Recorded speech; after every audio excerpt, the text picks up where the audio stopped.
Dal carnet da 10 corse pagato come 8 al nuovo abbonamento studenti valido 12 mesi fino al biglietto urbano da 75 minuti e al ticket giornaliero.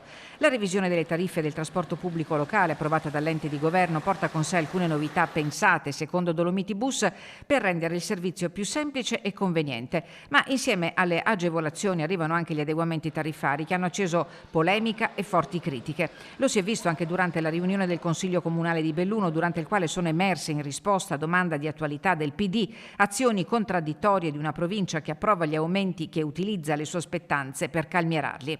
Sul punto interviene anche l'ex consigliere provinciale con delega ai trasporti Massimo Bortoluzzi. È stato deciso di applicare quello che è scritto sul contratto e nessuno dice che è sbagliato farlo. Non possono ricadere sui cittadini e sulle famiglie e sui lavoratori tutte le problematiche e tutti i costi aggiuntivi che sono dovuti all'inflazione. Per Dolomiti Bus si tratta di un riordino complessivo del sistema previsto dal contratto di servizio che punta a favorire chi utilizza con continuità autobus e corriere senza rinunciare agli investimenti e alle agevolazioni per studenti e lavoratori. Peccato che gli investimenti escano dal territorio. Secondo gli ex consiglieri provinciali Massimo Bortoluzzi e Silvia Calligaro, oggi consigliera regionale, in un momento in cui Dolomiti Bus chiude i bilanci inutile e distribuisce dividendi ai soci pubblici, quelle risorse dovrebbero essere reinvestite per migliorare il servizio e contenere il costo dei biglietti, anziché gravare sugli utenti.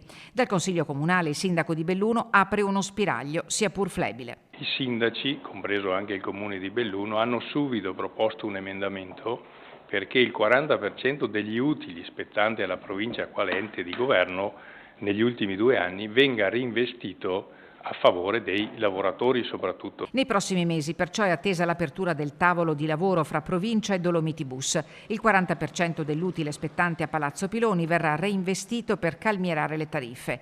Paradossale per l'opposizione che guarda al futuro del trasporto pubblico bellunese senza una visione sulle urgenze reali, implementazione dell'organico e piano di rilancio con attenzione alle aree periferiche.